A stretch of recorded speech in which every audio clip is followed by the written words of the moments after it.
rebonjour laay wax sax vraiment ñu ngi nuyu ñëpp di gërëm ñëpp si turu kilifa gi médecin chef de district nga xam ne docteur Fallou moo ko toogal fii donc il est hors du territoire moo waral présider wul séance bi nga xam ne macha allah lu ñu rafetlu la lu ñu bëgg la lu neex travailleur la comme j'ai l'habitude de le dire la motivation ne peut pas être toujours les finances. Maintenant, améliorer les conditions de travail, c'est une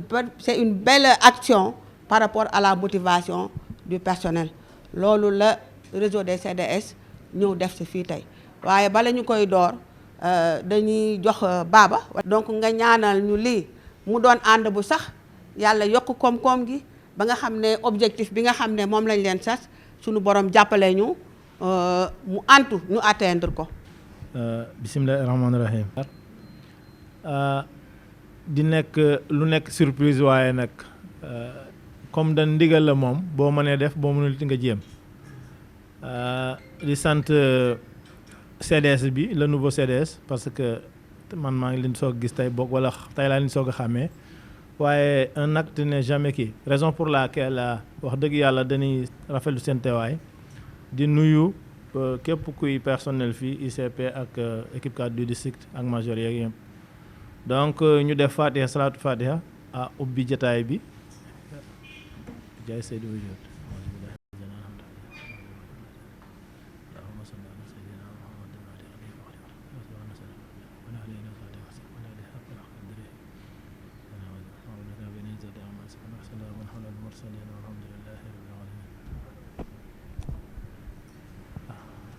yàlla na sunu borom nangu ñaan yëpp yàlla bu mu doon sunu mujjug jotaay lii bernde yi nga xam ne teraanga yi nga xam ne moom la fi le nouveau CDS bi ñuy soog a installé ki SE Fanta jiite ko ak SEA ngi ni Mbay As ñoom duñu fi gan ñi ñëpp suñuy doom ñoo xam ne macha allah daal lii mooy wane ne rek c'est une volonté manifeste que vous faites à l'endroit du district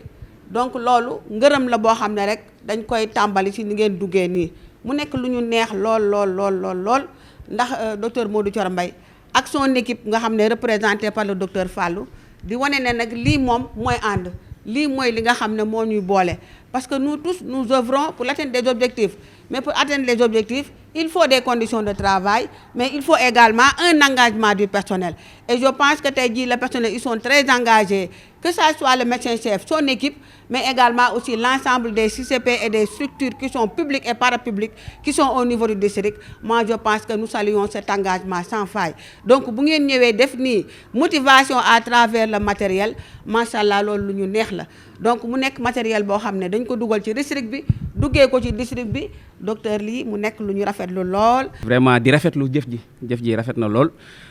keroog bi ngeen fi toogee ñu leen di présenter loolu ngeen wax docteur Mbaye dañ ko promettoon que di ngeen ko accompagner ci li nga xamante ne moom la mbébét pour district bi te wax dëgg yàlla ni ngeen nuyoo alhamdulilah dal na xel ngi leen ci jaajëfal bu baax di jaajëfal ñi fi toog ñëpp en tout cas recevez nos sincères remerciements wax dëgg yàlla en l'endroit de tout le district fii wax dëgg yàlla ñoom ñëpp ñoo fi toog y a les membres de l'équipe cadre y a les infirmiers chefs de poste y a les points focaux et puis exact ñoom ñëpp ñu ngi fi donc mënuñu du rafetlu jëf ji li docteur Mbaye bi ñu koy doog a affecté fii le médecin chef de dafa am wax lu am solo bi ku nekk ñëwee di jàmba def ne leen on va améliorer l'environnement de travail avant di laajte ay résultats yaakaar naa yéen it li noonu ngeen tàmbalee donc ñu ngi leen di ñaanal ngeen tàmbali ko bismillahi rahmaani rahim ba pare eggale ko alhamdulilah. Et je pense que nous avons débuté ensemble nous allons rester ensemble slogan bi ma faral di wax la force d'un réseau communautaire pour un district plus fort et je sais que aujourd'hui si le réseau entre en force le district encore sera beaucoup plus fort et si le district est fort tous les intervenants du district que ça soit le médecin-chef et son équipe mais l'ensemble des intervenants les ICP les publics les parapublics et publics nous serons encore beaucoup plus forts et sur ce nous allons remettre la parole au secrétaire exécutif au nom de tout le CDS. Merci maman asalaamaaleykum te xam naa man damay introduire rek parce que ba ñuy ñëw fii on s'était convenu que doyen Mbaye As mooy jël parole réseau bi mais bëggoon naa si sànni quelques kàddu rek de remerciement envers docteur Mbaye parce que c'est mon collaborateur direct te amul dara lu ñuy def loo xam ne ni que amuñu ci ndigalam. Et aussi je voudrais réitérer l'engagement de l'ensemble des CDS du réseau District Centre ci ñaari volets. L'engagement pour accompagner l'équipe cadre du district, mais aussi l'engagement d'accompagner nos médecins-chefs et nos ICP. Parce qu'on veut, certes, district fort, mais on veut aussi des CDS forts. Et ensemble, on pourra relever les défis sanitaires. Donc, je vais donner la parole à mon doyen, ou bien d'abord à Maman Dak, et tous nos remerciements. Et aussi, on sollicite l'accompagnement de l'ensemble du personnel, que ça soit privé ou public. Voilà, merci. SE pour l'encourager, parce que lii rek mooy ànd tey jii vous représentez la communauté et vous gérez la participation de la population par rapport à l'effort de santé moo tax lu fi waay dugal CDS yi ñoom ñoo koy téye suñu paree CDS yi nga xam ne ñoo ëmb district bi kenn ku ci nekk participer à hauteur de 10% loolu la réseau du CDS géré tey jii ngeen duggee nii macha allah parce que man je me rappelle bien du ma wax turi ki. salaamaaleykum ay nuyu ñi fi toog ñëpp di jël nuyoo bi sama sëriñ sëñ Fallou ak maire Ndaak ñëpp ak sama major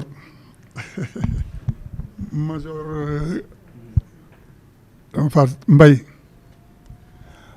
di wax ne rek en fait ce geste là foo naa lu ñu sas la et lu ñu war la en fait parce que nous représentons les populations. On a demandé à être élus. Donc, on doit veiller à ce que muy poste, muy équipe cadre, muy centre de santé, problème yi ñu fa mën a régler rek dañ ko ñëw parce que am na ay visites yi muy wax nii même forbe bi on tient à y aller parce que fu ñuy denc doomu aadama dafa war a nekk lu sell lu ñu fa mën a def su ko distribuer attanu sax dinañ wuti partenaire loolu tamit ca la bokk partenariat dañ koy indiwaat fii jàpp ci bu baax parce que nous serons beaucoup sur le terrain que di toog ci ay bureau incha allahu rabbi ngeen xam ne du lii rek fii rek lañ koy yemale dinañ ñëw xool au niveau des postes et au niveau des centres lan moo fa am ñu jël ko toogaat waxtaan ci ñëw fii dellu siwaat ak équipe cadre rek ak docteur Mbaye ñu xool nag lañ ko mënee saafara on nous a élus pour améliorer la santé des populations on le fera loolu mooy suñu wareef amul leneen luñ ciy def sur le plan social ak leneen dinañ ko def it di leen wax ne rek on est ouvert à vous dans le respect des règles qui nous unissent loolu daal moo fi am ñu ngi leen di gërëm yéen ñëpp di leen sant fàttewoon naa sama le grand financier Sakho ñu ngi nuyu ñëpp daal en fait di leen wax ne nous sommes ouverts à tout le monde vraiment numéro de téléphone yaa ngi fii dañuy wax jigéen moo jiitu fii gis naa ci biir benn contribution bu kii wax kañ la jigéen di nekk président Sénégal ma ko bu ko yàlla tuddee mu jot parce que moom li ñu koy doy mat na ko et mu ngi collaborer partout bon léegi daal mu jël ab jikko lébu bi génne ko mais mënul ñàkk après dañuy dëgg rek mu ñu defal yàlla nañ yàlla defal jàmm ñu ñëpp ñu bokk ñu ñëpp on est ouvert à tout le monde merci jërëjëf. De l'ensemble de ce personnel de santé à l'ensemble des SE donc vraiment parce que vous les représentez à travers ce réseau là donc ngeen remercier leen gis nañ seen engagement gis nañ également seen taxawaay mais ñi ngi xaar plan d'action yi parce que bon ces plans d'action là au niveau des différents CDS nous allons faire le cumul pour le réseau et si on fait le plus pour le réseau que nous allons mettre dans nos PTA au moment où nous sommes on est en train de faire les PTA que nous d'hier même on a démarré les présentations à la DRS de Dakar et nous allons continuer pour encore étoffer et nous comptons sur vous parce que yéen a dëkk fii ku mel na man Kaolack laa dëkk comprendre nga Saint-Louis laa jógee fonctionnaire ñu affecté ma fii donc xaw ma fi kenn mais vous connaissez les personnes ressources. Peut-être il y a des bonnes volontés aujourd'hui qui sont engagées à vous accompagner. Donc, si vous portez ce plaidoyer, accompagné de ces techniciens, qu'on puisse présenter nos indicateurs, quels sont les gaps, quelles sont les stratégies correctrices que nous voulons développer pour corriger à l'image de tout le monde. Dakar Centre nag dafa nekk district boo xam ne musul des ginnaaw et am naa yaakaar ne li ngeen duggee nii duñ musa des ginnaaw li ñu romb peut-être boo moytu dinañ yéeg fu ko gën a jëpp moo tax ñi ngi leen di sant di leen gërëm bu baax teg ko ci loxo SE Fanta pour nous transmettre aussi l'ensemble des CDS vraiment du district pour vous dire que nous sommes fiers de vous et aujourd'hui vos paroles comme va dire Mbaye As, vous êtes ouverts à tout le monde et nous sommes ensemble pour que le district puisse continuer à gagner parce que nous avons l'habitude de gagner à travers le médecin-chef. Nous allons procéder à la remise donc de ce matériel de bureau. On commence par le poste de santé de Liberté 6 qui est bénéficiaire d'un ordinateur.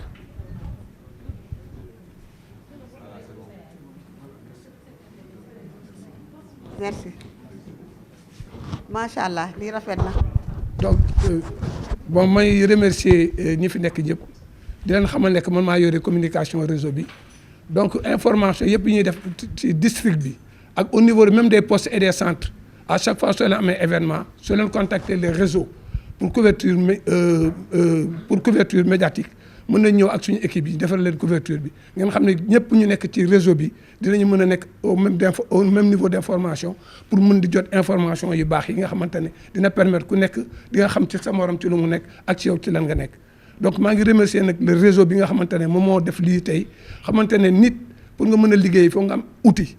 bi nag mooy informatique parce que léegi mënutoo nekk fu nekk ngay bind ay feuilles muy bu tawee rek bu guusee rek feuilles yi xotteeku yi yàqu nga perdre ay données donc dal nañu fii au niveau du Sénégal dans tous les mairies am nañu ay problèmes yu mel ne ñoo xamante ne seen registre dafa taw te mu guus mu yàqu donc nag lii moom vraiment moom lañ doon xaar te réseau bi li mu def nii teg tànkam foofu lañ ko doon xaar yàlla ñu yàlla jàppale ñun ñëpp bañ jëm si kanam merci beaucoup. merci. macha allah kàddu yi rafet na lool lii moom c'est un engagement sans faille comme je l'ai dit rek la force d'un réseau pour un district plus fort nii ngeen duggee dafa dal xel bu baax a baax moo tax matériel bi nga xam ne ci des Dakar district bi moo ko moom. Je vais prier tous les membres de l'équipe cadre là et le médecin-chef, le représentant du médecin-chef ñu ñoo taxaw fii nangu ko xëy na man maay assistante sociale Gaspard Camara chargé de du traitement de Gaspard Camara ma yor fa ñaari mbubb yooyu waaye district dama fay yore communication bi yore santé communautaire bi mais également tënk tuberculose bi nga xam ne moo yor ci district bi di wax ne c'est une équipe qui le mérite macha allah sans faille. dañu engagé wu dañuy liggéey kenn ku ci nekk boo amul résultat sax jaral na la toog fële di jooy ma commencé ko ci SSP bi jël ba ci PV bi point focal nu mu tuddati non trans kenn ku ci nekk dañuy liggéey du ta daf may woo mu ne ma bàjjen dama wax bàjjen ma ne bàjjen mu ne ma Marème dafa xobe mu ne ma diw Fama dafa xobe mun ma yow tamit da ngaa xobe ma ne ko c'est normal parce que comme maay seen bàjjen ñoom su ma xobee ñoom dañoo war a xobe voilà mi ngi noonu daal moo tax je prie les éléments de l'équipe cadre ana Marème ana Mayga ana ngeen dugg si leen docteur Fallou ci seen wet vous venez ana sociologue ñëw leen Sakho moom mooy suñu góor macha allah vous venez ngeen nangu ñaari ordinateur ngeen nangu imprimante bii di ma won ne moom en couleur la mais également fauteuil bu rafet bii mais ak armoire yi si biti parce que bu ngeen duggee ci salle de réunion bu ndaw bi kees yëpp a ngi tege foofu ci kaw parce que faute de meuble de rangement donc loolu moo waral tey jii ñu rafetlu lool yi nga xam ne mënul dugg ci biir salle bi mi ngi ni ci biti maintenant quand même SE vous allez venir remettre ces ordinateurs à tous ces membres Sakho Ilimane ñëwal taxaw may nga ñëw leen ayca voilà waaw aca voilà bàjjen waaw les applaudissements docteur Fallou moo ko nangu ànd ak Sakho SE réseau nekk nii le point focal nutrition PEV au nom de toute l'équipe cadre vraiment du district nous vous remercions et nous sommes fiers de ce geste dites-vous bien que ce matériel là sera utilisé de façon efficiente waxuma kaas de fiante laa wax waaw. di loolu sant yàlla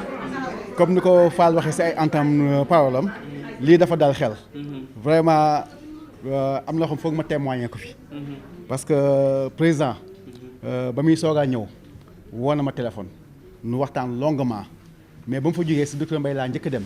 mu ne ko docteur femme bii de nu fal nii lu ma wax de ragal naa ni yàgg wax naa de ce centre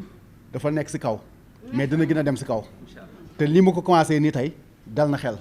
di koy ñaal yàlla nag yàlla na la yàlla lafal cat fii nga séntu pour yóbbu fa district bi yàlla na la fa yàlla yeggal vraiment kontaan nañ trop voilà xanaa ma bàyyi docteur Fall fekkee am na quelques mots mi sànni. waa asalaamaaleykum vraiment may rafetlu geste bi parce que comme niñ ko waxee woon tout à l'heure condition yu baax dafa bokk ci travail boo xam ne day génne performance donc lii vraiment dañ koy rafetlu lu bari